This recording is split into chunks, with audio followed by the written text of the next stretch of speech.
Sheryl Swoopes, this is kind of what you get for kind of not jumping on the tide, jumping on the boat. You were supposed to go and elevate with this whole situation. Your broadcasting career, everything, Sheryl. Your podcasting, whatever you do, you're supposed to be elevating. But instead, you decided to show hate, very clear hate towards Caitlin Clark. Very clear hate. Right? And now this is kind of like what you get for it. Did you truly believe that you could continue to work as a broadcaster for a full year while fabricating information about Caitlin Clark? Nobody needed to ask Sheryl Swoopes the question since we already knew the answer. For the 2025 season, she will no longer be featured on any WNBA broadcasts. But it looked like you got fired, bro. It looked like she got fired. I just got real. It looked like she got fired. Termination is not always the result of a single error or poor decision. Following a well-planned campaign against the WNBA's newest star, the league eventually rendered a decision. Did you know that Sheryl Swoopes had already been fired from her job? Before her most recent drama on television, SW Swoopes had a terrible past. She earned well-earned recognition as one of the WNBA's original stars during her Hall of Fame playing career, but her post-playing career exhibits a persistent pattern of bad behavior. I won't be missing you broadcasting the games because when you broadcasted the games, it was so hard for you to mention Caitlin Clark. How are you up there talking about, you kept mentioning, oh, the Indiana Fever are doing this. Oh, Kelsey mentioned Indiana Fever. Oh, Aaliyah Boston and Kelsey Mitchell and those girls doing. Oh, you had such the hardest time mentioning Caitlin Clark's name. Why? I don't get it. I really don't. Chicago's Loyola University. After a major player departure that should have created concerns for anyone considering hiring Swoopes again, she was fired as head coach in July 2016. In a single season, which coach loses 10 of the 12 returning players? This turnover rate is not typical. Your software has a 5-alarm fire. Kate Sohn. The basketball coach Sheryl Swoopes, she's under investigation accused of mistreating players. College coach is not only under fire, but under investigation after reports that the majority of the roster has decided to leave. A former player for Loyola was candid about Swoopes' coaching skills. Being an excellent athlete does not equate to being an excellent coach. It appears that she likes drama. There is drama everywhere she goes. Other athletes spoke of an emotionally unstable atmosphere in which Swoopes would cry throughout practices and games, threaten scholarships, and inappropriately divulge personal information. She mistreated players. It was the environment she created. I was belittled, humiliated, made to feel extremely small. Head coach since 2013. Last year, 5 of her players reportedly transferred to different programs. And this year, reported 10 of the team's 12 players aren't planning on coming back. Swoopes is the ideal example of how gifted athletes typically make poor teachers. The case of Lauren Hibbard is incredibly important. Hibbard claims that Swoopes coerced her into signing a medical hardship form, which put a stop to her athletic career by making a false assertion that she would continue to captain the team. Says Swoopes caused the players to live in fear, that she routinely threatened that they would lose their scholarships or she would cut them from the team. Made it hard to play. It wasn't about working hard and having fun anymore. It was about surviving. The betrayal was complete when Hibbard later learned that she would not even be joining the team on their trip. Swoopes was fired as a result of this deceit and official complaints. The same condescending, ineffectual conduct toward Caitlin Clark is evident in 2024. When Swoopes made her now famous Gills Arena debut in February, she was unable to even remember fundamental facts. Clark averaged 22.7, thus her claims that she attempted 40 shots per game and that she was in her 4th season of college, not her 5th, are completely untrue. These weren't innocuous errors, and the phrase "so" is a truly a broken record was used to characterize Clark's performances that broke records. I'm not sure. Caitlin Clark right now probably takes about 40 shots a game. Carry on. You like that? Hell yeah. I said that because when she comes to the league, regardless of what team she goes to that has on that team, she probably ain't gonna get 40 shots a game. Not in my opinion. Will Caitlin Clark enter the WNBA and immediately do what she's doing now? Was Swoopes' response to a question concerning Clark's prospects of playing in the league. Not at all. Not going to occur. It was hard to ignore the disdain. These weren't isolated events. Rather, they were a part of a year-long project that showed more about Swoopes than Clark. The trend is obvious. Swoopes reacts furious rather than supportively when someone triumphs or questions her authority. No matter how many collegiate players transfer or a budding star sets records, Swoopes seems unable to enjoy other people's accomplishments without being scared. Even for a league that frequently backs its heroes, this toxic tendency finally caught up with her when her remarks at the Dallas Wings grew too contentious. She has never learned to mature or adjust to criticism. Caitlin, if you're going to break a record, to me, if it's legitimate, you have to break that record in the same amount of time that that player set it. Okay. Right? So if Kelsey Plum set that record in 4 years, well, Caitlin should have broken the record in 4 years. But because there's a COVID year and then there's another year, you know what I mean? So she's already had an extra year to break that record. So is it truly a broken record? Based on the recurring motifs that link her departure from broadcasting and Loyola's termination, what actually transpired with Dallas last year then? Caitlin Clark was not the only person affected by the Wings broadcast incident. Swoopes' goal was to create adversaries everywhere. You can tell something extraordinary is going on behind the scenes when basketball greats begin publicly criticizing one of their own. When Swoopes was singled out by two of basketball's most powerful voices, Nancy Lieberman and Stephen A. Smith, that's precisely what occurred. Not only was Stephen A. Smith opposed to Swoopes, but he was never one to keep his thoughts to himself. On national television, he tarnished her reputation. And then obviously you guys remember last year when Dallas had to pretty much say, hey, you can't broadcast any Fever game after the little comments and things you had the game before. Or something like that. Yeah, I believe it was that. And Nancy Lieberman was the one who pretty much fronted Sheryl Swoopes about the whole situation and let her know, like, hey, you got to keep it this, we got to keep it that, keep it about that. Smith questioned Swoopes' reasons for continuously downplaying Clark's contributions to the Indiana Fever's success in one especially harsh piece. Do you have any idea how that makes you look? With every phrase, Smith's voice got louder. How will you disregard Caitlin Clark? Smith's frank assessment that Swoopes' quiet on Clark was purposeful and unprofessional, especially in light of her basketball knowledge, which should have made Clark's influence inevitable, was just as harmful as his enormous platform. You know basketball. You know basketball better than me. You know basketball than any of the pundits. You know basketball better than most of the men play basketball. There is no way in hell you just accidentally left Caitlin Clark's name out of soliloquy that you dropped about the Indiana Fever. Stop it. You know that. Stop. It was only the start of Swoopes' decline as a player. Swoopes' longtime friend and TV colleague Nancy Lieberman went one step further. Lieberman reportedly called Swoopes directly to confront her about the falsehoods in her remarks after hearing her remarks about Clark. Clearly, that talk did not go well. Their relationship went so badly that it was essentially over, as Lieberman would later reveal. The consequences were humiliating and came right away. Sheryl, since she was in college, I helped do her shoe deal with Nike in 1993, took her to her first SBs. I've known Sheryl, I've coached her, have a lot of respect for her.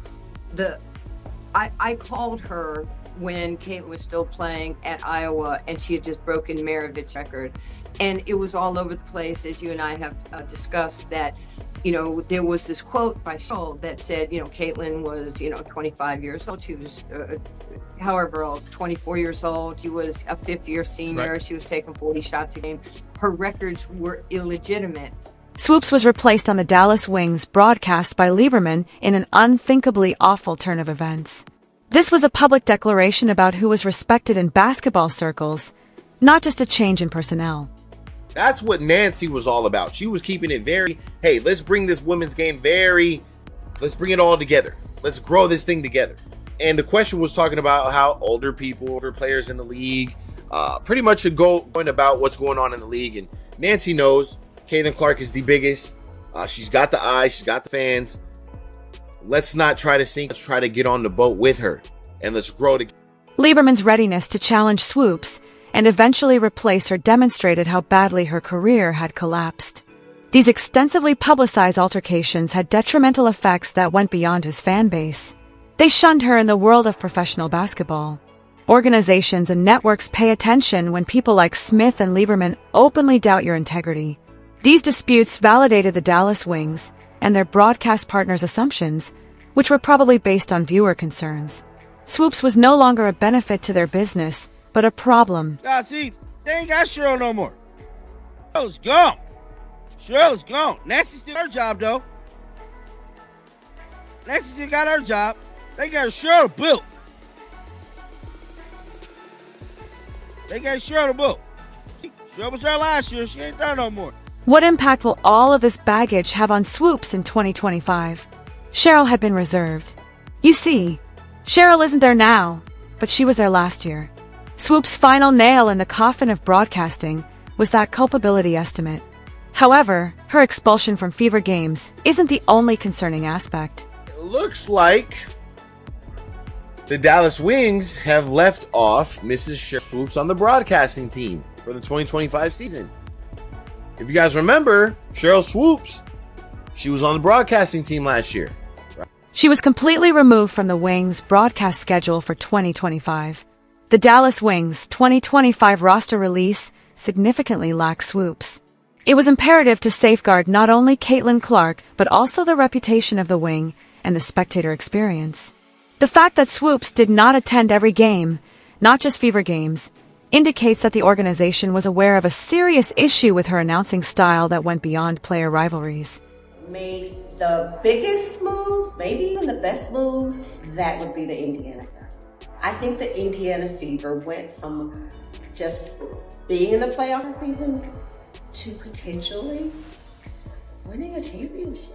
How much stronger Caitlin got in the offseason. You know, she was in the gym working on her game. This Indiana Fever team, they have put the pieces together in the offseason, and I'm excited to see what they're going to do. As women's basketball attendance continued to rise, her enduring animosity and factual mistakes had escalated from a minor annoyance to a major commercial problem. Perhaps the most amazing aspect of the story is what transpired later.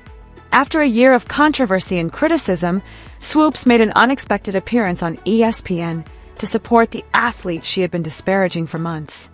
I kept on saying it. I said, Sheryl Swoopes, you are to find yourself out of the media so fast by how you're, by how you're moving, how you're talking on other players, talking on other people's podcasts. During the off-season, how much did Caitlin's strength increase?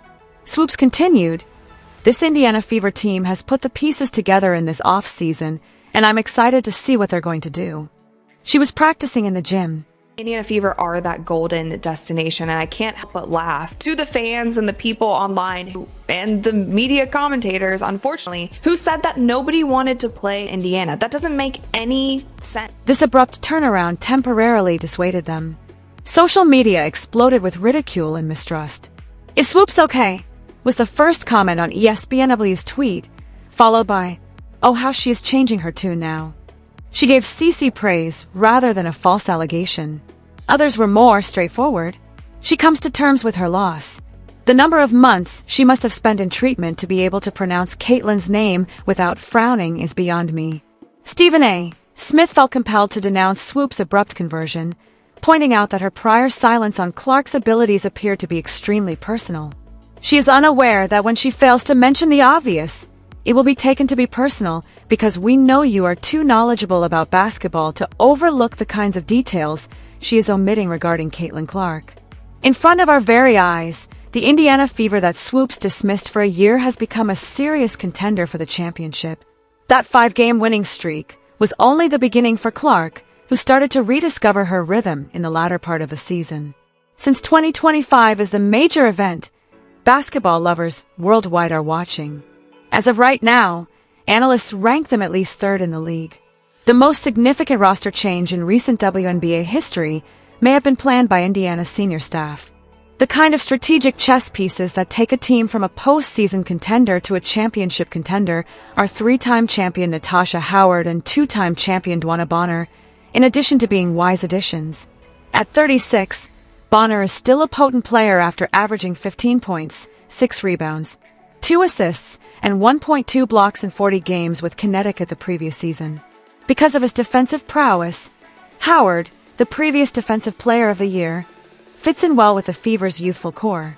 Not to be overlooked are Brianna Turner, Sydney Colson, and Sophie Cunningham, who complete a strong bench. Their compatibility with Clark, Boston, Hull, And Mitchell is what makes these senior acquisitions so outstanding.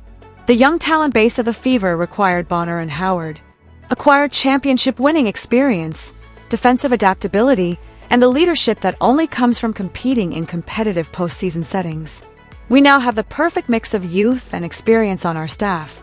Appreciate how winning teams like the 2022 Aces combine young talent with seasoned knowledge. The rest of the league should be alarmed by Clark's trajectory as he begins the second season. Do you recall how the Fever had an 8-5 record at the end of the final 13 games of 2024? This was no coincidence. At last, Clark was becoming comfortable in the professional game. We're probably only beginning to see what she can do at the professional level because she has an entire off-season to hone her skills and gain strength. Swoopes said recently, "The team I feel made the biggest moves."